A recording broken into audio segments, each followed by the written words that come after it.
Hi, everyone. Welcome to the Mind and Body Wellness Series. I am Kylie, and I'm a crisis counselor with Show Me Hope, Missouri at Preferred Family Healthcare. And today we kind of have something a little different planned for you. And what we're going to talk about today is mental health in the workplace. And I'm incorporating the workplace to be a lot of different things. And so I work at home or I work from home. And so the workplace is my house, it's my computer, it's really just technology. And your workplace might also be at home, but it also might be in the presence of an actual building and in a work area. And just knowing how to work on your mental health in all of these settings is really important. And I'm not an expert. I am still trying to figure it out.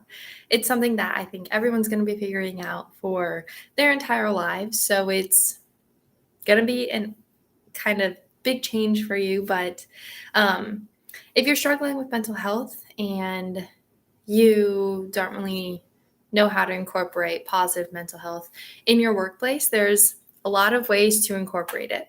So first off, there's a problem in some workplaces, and poor mental health and stress can negatively affect many employees. So this can affect job performance and productivity. If you don't have the best mental health, then you might not have motivation at work. You might not want to get things done. And the whole goal of work is to be productive and get things done because you're there 40 hours a week. You want to make sure that you're getting stuff done. You want to make sure that you're happy there too. And another way that poor mental health can affect someone's work is engagement with one's work. If you're not engaged, if you just don't care about it, that's going to reflect on your work.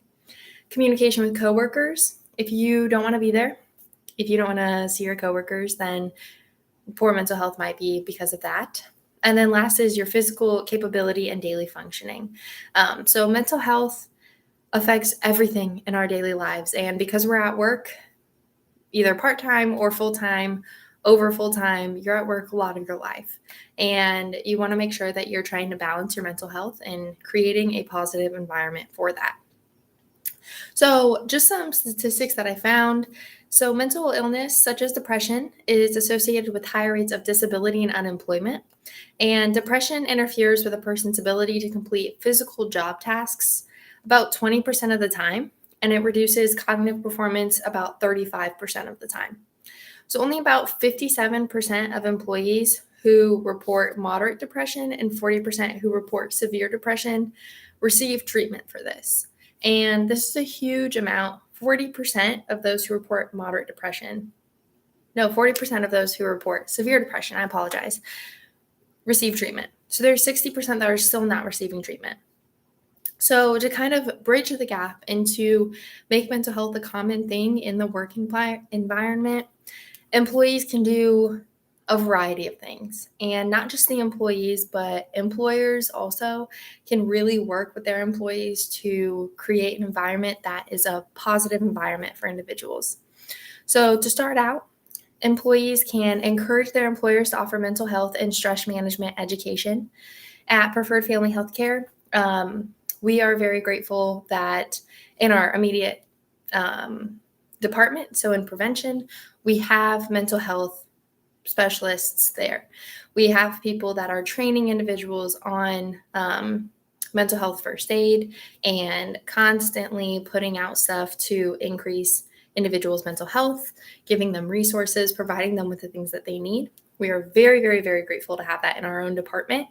And so I'm sure that there is something in your business or in your company that has that available for employees. If you don't know about mental health first aid, you can sign up for one of our mental health first aid trainings. That's the word. And we'd be more than happy to teach you about mental health first aid for youth and adults because it's so important.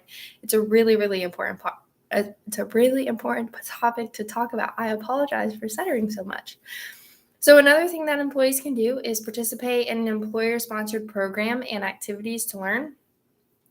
Once again, at Preferred Family Healthcare, we have a whole wellness section, And an individual named Marty runs that. She's amazing at what she does. And there are so many sponsored programs and activities to learn about through this. They have a whole wellness day. And so doing that for a company is something that can be really, really good and beneficial for everyone's mental health. And employees can also serve as dedicated wellness champions and participate in trainings on topics such as financial planning. So my department can kind of speak to this, and I'm just going to speak on behalf of all of them. We love dedicating time to the wellness committee and participating in all their events. They have events such as wellness competitions, and we've gotten first place 2 years in a row. And so that's been really awesome. But just doing something together and creating a team environment, there's something about that that just brings everyone together and boosts mental health and well-being. Another thing employees can do is share personal experience with others to reduce stigmas. A lot of people do have the mindset that the workplace is the workplace and there's no personal business in the workplace. Yes, that is important to kind of separate your personal life from your work environment. But also, if someone is struggling, knowing when to share those experiences and really dive in with them and help them and understand them is very important.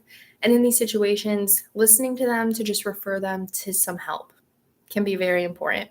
So just kind of breaking down some walls and being truthful to some people can make a world of a difference, truly.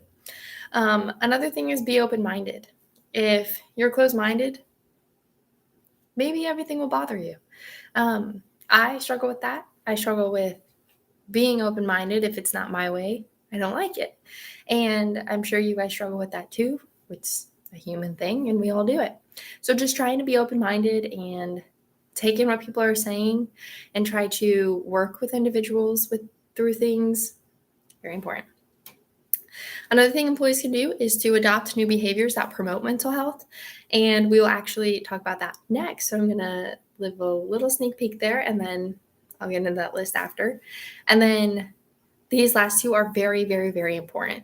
Build face-to-face connections. If you're struggling with your mental health, if you're talking to a computer all day, that can be really, really tough.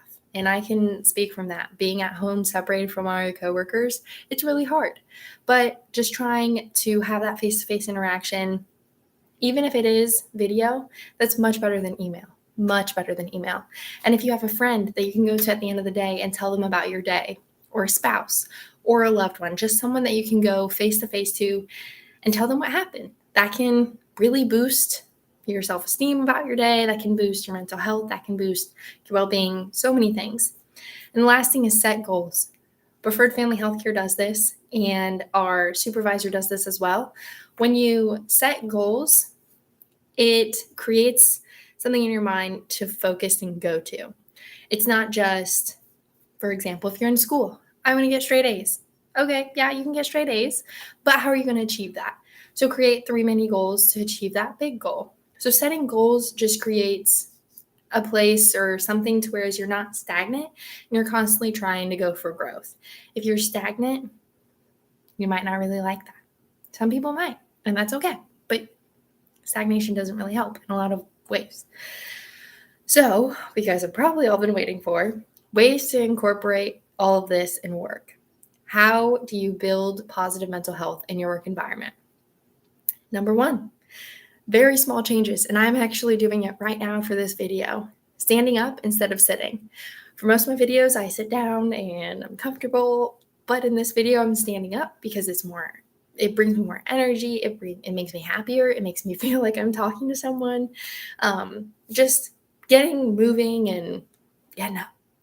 So another one is talking instead of emails. If you need to FaceTime a coworker or Skype or Gmail call or Google Hangouts, anything, doing that instead of email is much better.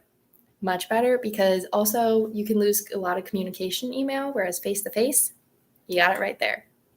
I do that a lot. So if you work from home, do face-to-face instead of emails. Talk on video. It's so much better. And if you're in the work environment and you're at the building, get out of your office, go talk face-to-face. Don't call over the phone. Just go straight to them, even if they're 20 feet away. Just go. It'll be so much better for your mental health. Another thing is take stairs. If you have an elevator in your building, take the stairs instead. Make sure you're getting your exercise. I am also participating in this as well. I have a tracker, and so I know my steps. I know what I'm doing. I know if I'm being active. I know if I'm being lazy, and that'll kind of call me out. And when I am more active, I have a positive mental attitude, a PMA, positive mental attitude.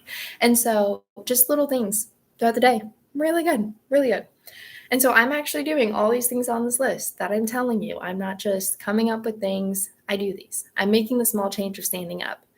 I'm talking to people instead of doing emails. Since I'm in my apartment, I don't have stairs, but I go on walks every single day before work. And then I go on a walk every single day after work just to kind of get the gears going and get in and out of that work mood. And then create a nutritious environment. And so when you think of nutritious, you might think food, healthy food. But this is a little different. Creating a nutritious environment is having a water bottle, and I do this.